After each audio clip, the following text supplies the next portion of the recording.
The sun was beginning to dip behind the manicured hedges of Emerald Heights, casting long, golden shadows across the emerald green turf of the community's private park.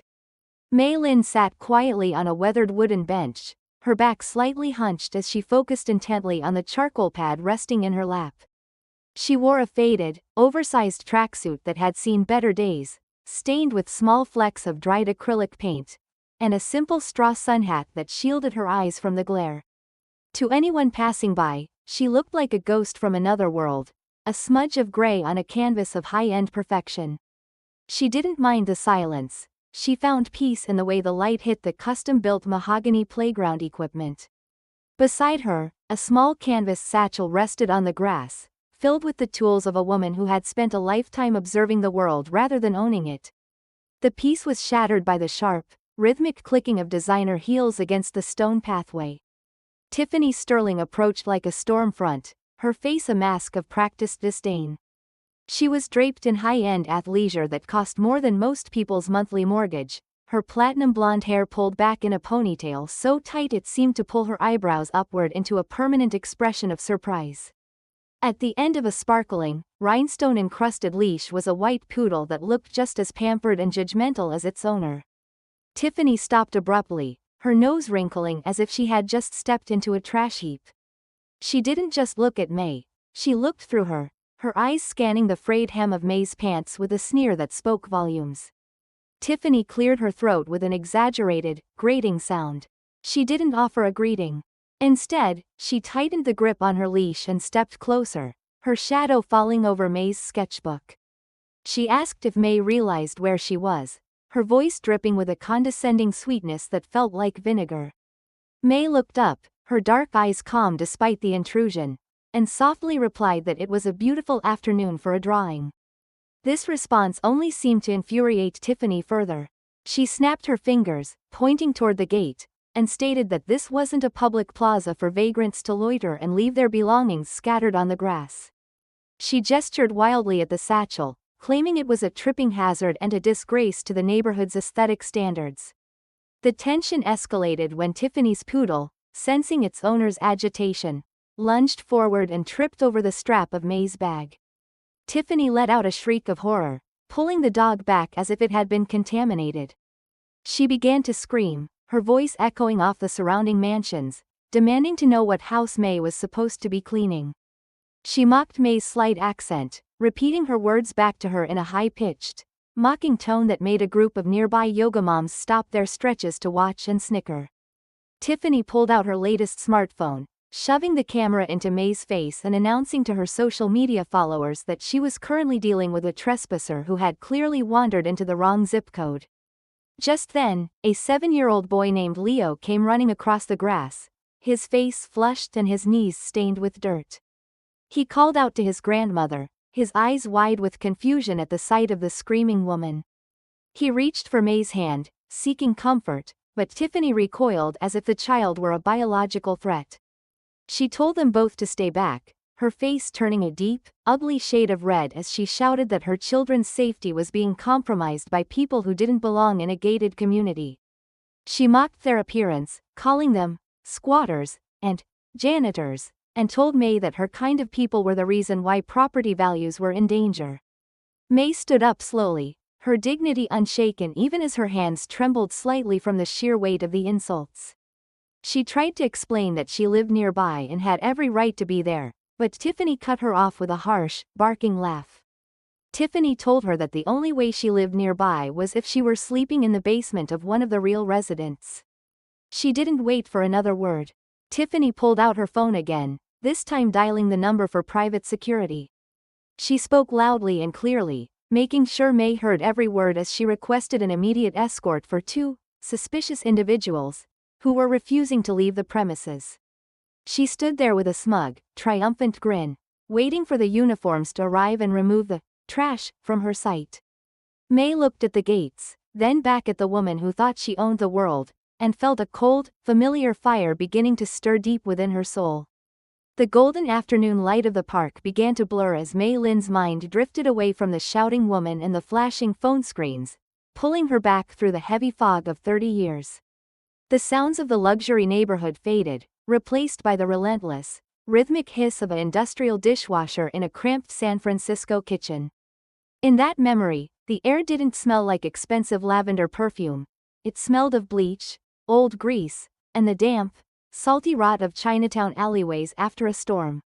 A younger Mei Lin stood at a stainless steel sink, her hands raw and pruned from hours of scalding water, her back aching with a fatigue that felt like lead in her bones. She had arrived in America with a prestigious degree in structural architecture from one of China's finest universities, only to find that in this new world, her credentials were treated like scrap paper and her voice was silenced by her broken English. Every night back then, she would return to a studio apartment no bigger than a walk-in closet, where her infant son slept in a makeshift crib made from a plastic laundry basket. She remembered the sound of her own breath in the quiet, the way she would sit on the floor and meticulously count out damp dollar bills and a handful of copper pennies, calculating if she could afford both the bus fare to her second job and the formula her son needed. There was no room for error, no space for rest. She was a woman built of iron and silence, enduring the invisibility of the immigrant struggle while her mind remained a fortress of complex equations and grand designs. She spent her few free hours in the public library, poring over American building codes until her eyes burned, refusing to let her dream of building something permanent vanish into the soapy water of the restaurant sink. The memory shifted to a cold, sterile corporate office high above the city, a place where Mei worked as a night shift cleaner. She remembered the plush blue carpet beneath her sneakers as she emptied trash bins and polished glass desks. On one particular night, she had stopped at the desk of a senior developer, a man named Sterling, whose blueprints were spread out like a map of the future. Her eyes, trained by years of rigorous study, immediately caught a catastrophic error in the load-bearing calculations for a new high-rise. It was a mistake that would cost lives. When Sterling walked back into the room to retrieve his keys, Mei had tried, in her soft, hesitant English, to point out the flaw. She remembered the way he didn't even fully look at her, his eyes darting to her cleaning cart instead of the blueprints. He had let out a sharp, jagged laugh that felt like a slap. He didn't ask for her expertise. Instead, he reached into his pocket and pulled out a handful of loose change, tossing the coins onto the floor at her feet. The sound of the metal hitting the carpet was a noise Mei would never forget. He told her that immigrants should stick to the mop and leave the real thinking to the geniuses who actually belonged in the room. He called her a glorified maid, and told her to finish the floors because they were the only thing she was qualified to touch. Mei had stood there, frozen, watching him walk away. She didn't cry. Instead, she knelt down, picked up every single coin, and tucked them into her pocket. Those coins became the foundation of her resolve. She wasn't just going to survive in his world, she was going to own it. The transition back to the present was jarring. The sharp, entitled voice of Tiffany Sterling cut through the memory like a knife, bringing Mei back to the park. Mei looked at Tiffany's face, the high cheekbones, the sneering mouth, the unmistakable coldness in the eyes, and she realized with a jolt of recognition why the woman looked so familiar. Tiffany was the daughter of the man who had thrown coins at her feet 30 years ago. The arrogance was hereditary, a family heirloom passed down through a lineage of unearned privilege. The cycle of prejudice had come full circle, but this time, Mei was no longer the woman behind the mop. She stood her ground as the security guards approached, her hand tightening around Leo's small, warm palm. The humiliation Tiffany was trying to heap upon her didn't sting the way it used to. Instead, it felt like fuel. As the guards moved to usher her toward the gate, Mei didn't look down. She looked Tiffany straight in the eyes with a terrifying, quiet clarity. She knew a secret that Tiffany didn't. The very ground Tiffany was standing on, the very park she claimed as her private sanctuary, was built on a debt that was about to be called in. By the next morning, the humiliation in the park had grown wings. Tiffany Sterling hadn't just been content with kicking Mei Lin out, she wanted to erase her. The video Tiffany had recorded was plastered across the Emerald Heights private community app, edited with a mocking soundtrack and captioned with warnings about suspicious loiterers and the importance of neighborhood vigilance. Every time Mei's son, David, refreshed his phone, He saw his mother's face being ridiculed by people who didn't know she had forgotten more about structural engineering than they would ever learn about basic human decency. David paced their living room, his knuckles white as he gripped his phone, his voice a low growl as he begged his mother to let him file a defamation suit that would strip the Sterlings of their last cent. But Mei simply sat by the window, sipping her tea, watching the wind stir the trees. She told him that a fire fueled by anger burns out quickly, but a trap built with patience never misses. The isolation became physical as the day progressed. When Mei attempted to walk to the local corner market, her neighbors, people she had nodded politely to for months, suddenly found interest in their mailboxes or looked the other way. One woman, clutching her yoga mat like a shield, actually stepped off the sidewalk into the dirt just to avoid passing Mei, murmuring something about keeping the neighborhood safe into her Bluetooth headset. The air in Emerald Heights had turned frigid, thick with the silent, collective agreement that Mei Lin was an outsider, a janitor, who had dared to sit on the wrong bench. The injustice was a heavy, suffocating blanket, yet Mei walked with her head high, her spine a straight line of iron that no amount of snobbery could bend. Hidden from the eyes of the neighborhood mob, a silent ally was watching. Sarah, a younger mother who had always felt like an outcast among Tiffany's inner circle, sat in her parked SUV, her hands trembling as she listened to the audio from a secret WA emergency meeting. On the recording, Tiffany's voice was sharp and jagged, sounding like a serrated knife as she proposed a purity initiative. She spoke about tiered residency levels and the need to vet anyone who didn't appear to meet the financial and aesthetic standards of the community. Sarah felt a wave of nausea. She knew what this was. It was a purge.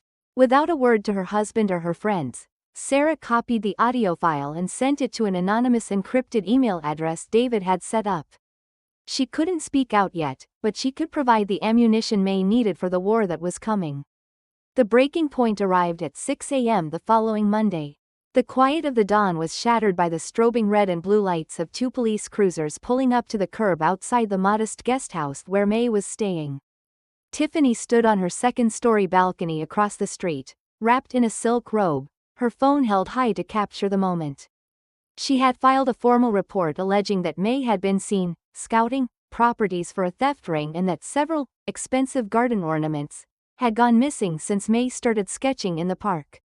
The lead officer, looking exhausted and embarrassed, knocked on the door and asked Mei to step outside. Mei walked out into the chilly morning air wearing only her pajamas and a thin cardigan. She stood on the sidewalk as the officers, acting on Tiffany's eyewitness tip, began to go through her satchel and the small storage bin on the porch. Tiffany's voice rang out from the balcony, a shrill, piercing sound that woke the entire block.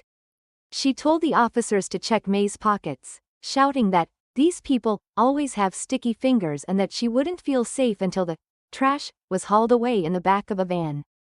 Neighbors began to open their front doors, some filming, some laughing, and one even threw a crumpled-up sketch Mei had dropped the day before into the gutter, calling her a spy and a leech. Mei stood perfectly still, her eyes locked on Tiffany's smug, elevated silhouette.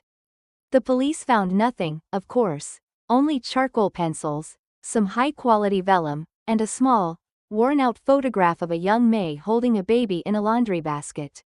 As the officers apologized and began to leave, Tiffany screamed that they were doing their jobs wrong, threatening to have their badges if they didn't arrest the squatter immediately. Mei didn't say a word.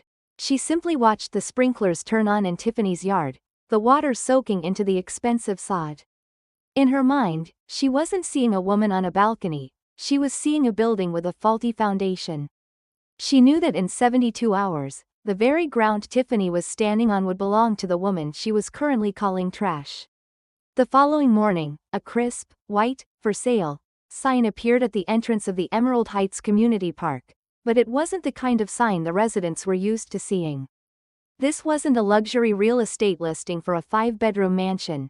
It was a commercial notice stating that the park itself, along with the adjacent utility access lands, was under new ownership. The news hit the neighborhood like a physical blow. Tiffany Sterling stood at her window, clutching her silk robe closed, watching a group of men in sharp charcoal suits walk the perimeter of the grass she had so viciously guarded just days before. Her husband, Marcus, was downstairs, his voice a frantic, high-pitched whine as he argued with their bank on the speakerphone.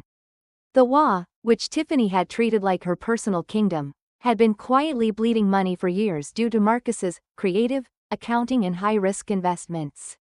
Now, a mystery developer had purchased the HOA's mounting debt in a single, lightning-fast transaction, effectively becoming the neighborhood's landlord. Tiffany, ever the narcissist, didn't see the danger. She saw an opportunity. She was convinced that a real developer, someone with a Tier 1-inch pedigree, had finally come to clean up the neighborhood's remaining blemishes. She spent the afternoon preening, imagining herself as the new developer's local liaison, helping them weed out the undesirables. When she saw Mei Lin packing the last of her belongings into a rusted, beat-up old pickup truck parked at the curb, Tiffany couldn't resist one final victory lap. She marched across the street, the heels of her sandals clicking aggressively on the asphalt. She stopped at the edge of the truck's bed, looking down her nose at a stack of worn sketchbooks and a small, faded box of household items. She told Mei that it was about time the neighborhood's squatter problem resolved itself, sneering that even the new owners obviously didn't want a stain like Mei on their brand new pavement. Mei Lin didn't even look up from the knot she was tying on a piece of twine. She worked with a slow, methodical grace that seemed to drive Tiffany into a frenzy. Tiffany leaned in closer, her voice a poisonous whisper, telling Mei that she was a loser who had spent 30 years in America and ended up with nothing but a truck full of junk. She laughed, a sharp, ugly sound, and told Mei to make sure she didn't leave any trash behind, because quality people were moving in. For a moment, Mei paused. She turned her head slightly, her dark eyes catching the light with a cold, piercing intensity that Tiffany had never seen before. Mei didn't look like a victim. She looked like a general surveying a battlefield she had already won. She told Tiffany to enjoy the view while it lasted, because things have a way of changing when the foundation is built on sand. Tiffany scoffed, rolling her eyes and walking away, shouting over her shoulder that people like Mei always tried to sound deep when they were losing. She went back to her mansion, pouring herself a celebratory glass of wine, unaware that Mei wasn't driving toward a homeless shelter or a cramped apartment in the city. As Mei pulled the truck away from the curb, she reached over to the passenger seat and picked up a sleek, black leather folder. Inside was the final, stamped deed for the Emerald Heights Park and the surrounding 6 acres of prime real estate. She wasn't leaving because she had been defeated, she was leaving because she no longer needed to be undercover. Mei tapped her Bluetooth earpiece, her voice shifting from the soft, hesitant tone she had used with the neighbors to a commanding, resonant baritone that commanded millions. She spoke to her chief legal counsel, David, who was already waiting at the firm's headquarters. She told him to execute the immediate demolition notice for the WA clubhouse and to file the rezoning permits they had prepared. Her mindset had completely shifted. She was no longer the grandmother being bullied in a park, she was the architect of a new reality. She looked into the rearview mirror at the retreating gates of Emerald Heights, a thin, knowing smile playing on her lips. She told David that the Purity Initiative Tiffany loved so much was about to get a very expensive lesson in public service. Monday morning, she said, they would begin the work of turning Tiffany's exclusive sanctuary into a public library that would be open to everyone Tiffany had ever tried to keep out. The trap was set, the debt was collected, and the woman Tiffany called trash was about to tear her world down, brick by arrogant brick. The next week in Emerald Heights was a masterclass in blissful ignorance. Tiffany Sterling was in high spirits, practically floating through the neighborhood as she organized a victory party at the community clubhouse. She spent her mornings on the phone with caterers, demanding that only the most expensive hors d'oeuvres be served, and her afternoons mocking the mystery developer, whom she assumed was a man of her own social standing. She delighted in the fact that the Chinese squatter was finally gone, telling anyone who would listen that the neighborhood's vibe had instantly improved. She even laughed with her friends over mimosas about how the police had practically scared the woman out of town. In her mind, the trash had been collected, and the world was right again. While Tiffany was busy choosing the color of the napkins for her gala, Mei Lin was operating in a world of steel and glass. Far from the suburban gossip of Emerald Heights, Mei sat at the head of a massive mahogany conference table in the financial district. She wasn't wearing a faded tracksuit anymore. She was draped in a tailored charcoal suit made of wool so fine it shimmered under the recessed lighting. She looked every bit the architectural titan she had become. Around her, a dozen lawyers and city planners spoke in hushed, respectful tones, laying out the blueprints for the rezoning project. Mei didn't need to raise her voice to command the room. She simply pointed a manicured finger at the map of the Emerald Heights Park and said, "I want the playground removed by Tuesday. We are breaking ground on the Public Library Foundation by Friday." Back in the gated community, subtle shifts were beginning to occur that Tiffany was too self-absorbed to notice. Men in bright orange safety vests and hard hats started appearing along the perimeter of the park, carrying surveying equipment and cans of red spray paint. When Tiffany marched over to them, demanding to know why they were defacing the grass with red lines, one of the workers didn't even look up from his digital level. He simply handed her a laminated legal notice and told her he was following orders from the landowner. Tiffany crumpled the paper without reading it, assuming it was just a technicality for some new luxury upgrade. She went back to her house, complaining loudly to Marcus about how the help was getting more disrespectful by the day. Marcus, however, was starting to look like a man who was drowning. While Tiffany was busy shopping for a new gala dress, Marcus was sitting in his home office with the lights off, staring at a stack of notice of default letters. Every single one of his high-risk investment contracts had been cancelled within 48 hours. His credit lines had been cut, and his bank accounts were under an administrative freeze that no one would explain to him. He tried to call his contacts at the city council, but for the first time in 20 years, no one was picking up the phone. It was as if a silent, invisible hand was slowly closing around his neck, squeezing the life out of his finances. He watched through the blinds as the surveyors marked a giant X right in front of the clubhouse doors, his heart hammering against his ribs like a trapped bird. Mei Lin's silent preparation was a symphony of precision. She had hired Sarah, the neighbor who had secretly sent the WA recordings, as her primary project manager on the ground. Sarah worked undercover, pretending to still be part of Tiffany's social circle while gathering the final pieces of evidence regarding the HOA's financial mismanagement. Every night, Sarah sent Mei a detailed report of Tiffany's arrogance and Marcus's growing desperation. Mei read them with a calm, detached focus. She wasn't seeking a quick win, she was setting a trap so deep that there would be no escape. She met with the city's head of public works, signing over the land for a public use easement that would permanently strip the neighborhood of its private status. The celebrations in the Sterling household continued, fueled by credit cards that Tiffany didn't realize were seconds away from being declined. She walked through the park one last time before the gala, mocking the red paint on the ground and telling a neighbor that it was probably just the mark of excellence for the new renovations. She was so convinced of her own superiority that she couldn't see the demolition crews staging their equipment just outside the gates. She didn't notice that the surveyors were actually taking measurements for the public bus stop that would soon sit right in front of her driveway. Mei Lin spent her final evening of preparation in her old studio, the one she kept to remind herself of the days of counting coins. She looked at the sketch she had been working on the day Tiffany kicked her out. It was a drawing of a library. A place where children like Leo could study and dream without being told they didn't belong. She picked up a heavy sledgehammer she kept in the corner, feeling the weight of the steel in her palms. She wasn't going to use it herself, but the symbol was enough. She was ready. The janitor was finished cleaning up after people like the Sterlings. Tomorrow, at the peak of Tiffany's greatest social triumph, Mei would arrive to collect the keys to the kingdom. The evening of the Emerald Heights annual gala arrived with a suffocating sense of self-importance. The central pavilion of the park had been transformed into a sparkling fortress of glass and white linen, illuminated by thousands of fairy lights that dripped from the trees like frozen tears. Tiffany Sterling moved through the crowd like a queen surveying her subjects, her neck draped in a diamond necklace that caught the light with every sharp, practiced tilt of her head.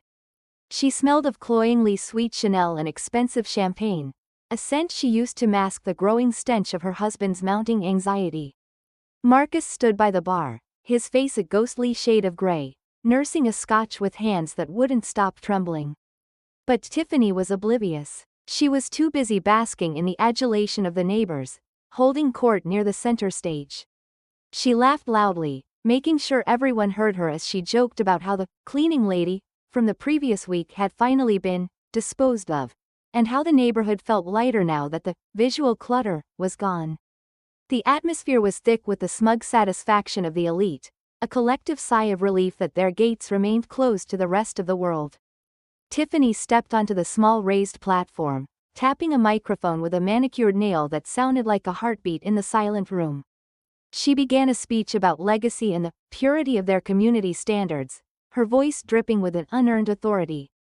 She looked out at the faces of the people she had bullied into submission and called them her friends. But as she reached the climax of her speech, talking about the new era of Emerald Heights, the heavy iron gates at the entrance of the park did something they were never supposed to do during a private event.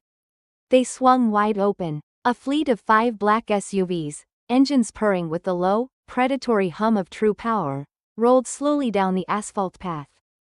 They didn't park in the guest lot. They drove right onto the manicured grass, stopping just feet away from the white linen tables. The gala guests fell into a stunned silence, their forks frozen halfway to their mouths. Tiffany's face twisted into a mask of pure, unadulterated rage. She marched toward the lead vehicle, her heels sinking into the soft turf, screaming at the top of her lungs about trespassing and calling the police. She pounded on the tinted glass of the passenger window, demanding to know who gave these thugs permission to ruin her night. The door of the lead SUV opened slowly, and a pair of high-end Italian silk pumps stepped onto the grass. Mei Lin emerged, but she was unrecognizable from the woman who had been mocked a week prior. She wore a stunning, floor-length gown of deep gold silk that shimmered like molten metal under the floodlights. Her hair was swept up in a sophisticated chignon, and her gaze was as sharp and cold as a diamond edge. Behind her, a team of men in dark suits stepped out, carrying briefcases and legal folders. The neighbors gasped, a collective murmur of confusion rippling through the crowd as they tried to reconcile the janitor with the titan standing before them. Tiffany didn't back down. She leaned into her arrogance, her voice cracking as she shrieked that May's little costume didn't change the fact that she didn't belong here. She laughed a jagged, desperate laugh, turning to the crowd to mock the cleaning lady playing dress up.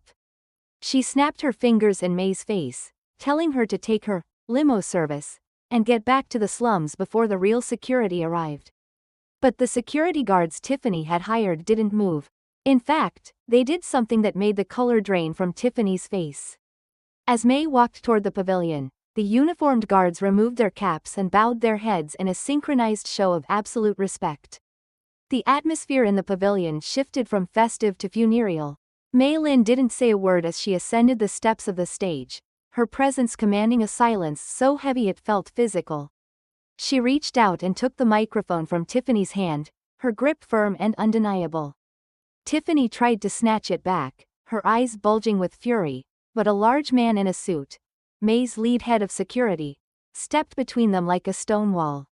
Mei looked out over the crowd of people who had filmed her humiliation, who had laughed as her sketches were thrown into the gutter, and who had cheered when she was escorted out in her pajamas. She didn't look angry. She looked like a judge delivering a final sentence. She leaned into the microphone, her voice resonating with a calm, terrifying power that shook the very glass walls of the pavilion, and told the guests that the party was officially over.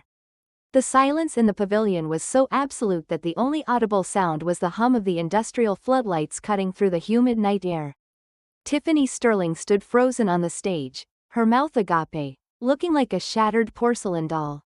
Mei Lin did not rush the moment. She savored the weight of the microphone in her hand, her eyes scanning the crowd of wealthy neighbors who had so recently turned their backs on her. She reached into a small, gold-trimmed folder held by her assistant and pulled out a single sheet of heavy, embossed vellum. With a slow, deliberate movement, she held it up for the cameras that were still filming, but this time, the lenses weren't capturing a victim, they were witnessing a reckoning. Mei's voice, once soft and accented, now rang out with the resonant authority of a woman who had built empires from dust. She announced to the stunned audience that as of 4 o'clock that afternoon, Emerald Heights was no longer a private community. She revealed that she was the CEO of International Holdings, the mystery developer who had not only purchased the HOA's catastrophic debt but had also acquired the deed to the very land beneath their feet. Tiffany let out a high-pitched, hysterical laugh, her hands trembling so violently that her champagne glass shattered on the stage floor. She shrieked that this had to be a joke, a desperate prank by a bitter old woman who had stolen a fancy dress. She looked to her husband, Marcus, for support, but Marcus was already being cornered by two men in dark suits at the back of the room. Mei didn't flinch. She leaned in closer to Tiffany, her shadow looming large against the white silk backdrop. She told Tiffany that she had been right about one thing. The neighborhood was indeed being cleaned up. But it wasn't the people Tiffany called trash who were being removed. Mei then signaled to the large monitors that had been set up for Tiffany's vanity presentation. Instead of the HOA's Purity Initiative slides, the screens flickered to life with a jagged, undeniable trail of bank statements and wire transfers. The crowd gasped as Sarah, the silent ally, stepped forward to the edge of the stage. Sarah held a tablet connected to the system, scrolling through the evidence of Tiffany and Marcus's systematic embezzlement of community funds. The Tier 1-inch lifestyle the Sterlings had flaunted was revealed to be a house of cards built on stolen neighbors' dues and fraudulent construction contracts. The color drained from Tiffany's face, turning her skin a sickly, chalky gray that matched her husband's. She tried to backpedal, her voice cracking as she stammered that it was all a misunderstanding, that she had always respected Mei's culture, and that they could surely work something out. She even reached out to touch Mei's arm, a desperate, feline gesture of fake sisterhood, but Mei stepped back with a look of pure, cold revulsion. The final blow was delivered with the quiet precision of a surgeon. Mei handed Tiffany a bright red document, a formal eviction notice for the WA clubhouse and a demolition permit for the gates that blocked the park from the public. She told Tiffany that since she was so fond of calling the police on people who didn't belong, she had taken the liberty of calling them one last time.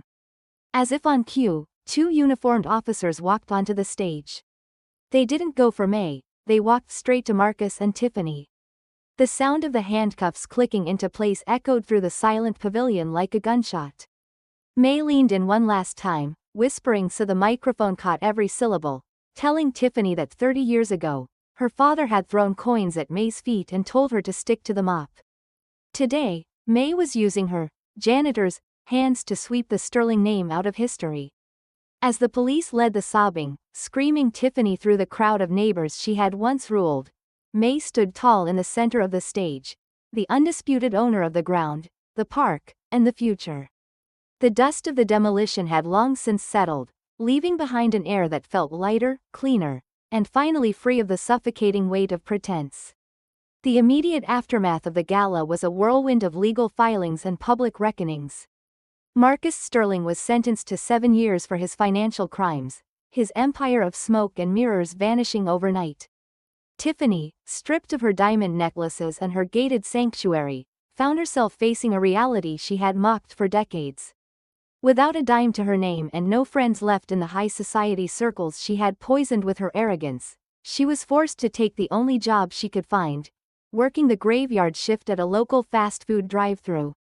The woman who once refused to breathe the same air as a janitor, now spent her nights wiping grease off plastic counters and handing bags of burgers to people who didn't even bother to look her in the eye. 5 years later, Emerald Heights had undergone a transformation that no one in the old guard could have imagined. The iron gates that once signaled exclusion had been melted down and recycled into the structural beams of the Mei Lin Public Library and Community Center. The park was no longer a private playground for the elite, it was a vibrant, breathing heart of the city.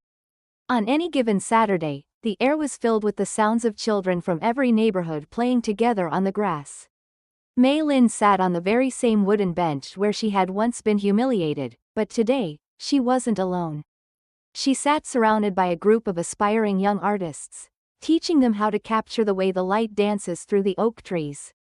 Leo, now a tall and confident teenager, walked through the library's glass doors, carrying a stack of scholarship applications for the foundation his grandmother had built. He stopped to watch her for a moment, seeing the quiet dignity in the way she moved. He remembered the night she had been kicked out, the way she had whispered to him that it would be the last time anyone looked down on them. She hadn't just rebuilt a park, she had built a legacy of kindness that acted as a shield for every person who felt invisible. Mei looked up and smiled at him, a warmth in her eyes that came from a soul that had survived the storm and come out stronger on the other side. The long-term karma of the neighborhood was visible in the small details. The local news often ran stories about the International model of urban development, proving that profitability and humanity could walk hand in hand. Meanwhile, a few miles away, a weary and aged Tiffany Sterling walked past the library on her way to a bus stop. She paused at the entrance, her eyes catching the bronze statue of Mei Lin that stood in the center of the plaza. The statue didn't show a woman in a designer gown, it showed a woman in a simple tracksuit, holding a sketchbook and looking toward the horizon. Tiffany quickly lowered her head, pulling her threadbare coat tighter around her shivering frame, and hurried away before anyone could recognize the woman who had once claimed to own the world. Mei Lin watched the sunset, the sky turning a deep, bruised purple that reminded her of the San Francisco rain 30 years ago. She reached into her pocket and felt the smooth surface of the coins she had kept for 3 decades, the very ones Tiffany's father had thrown at her feet. She didn't hold onto them out of bitterness, but as a reminder that the world can try to take your dignity, but it can never take your worth unless you give it away.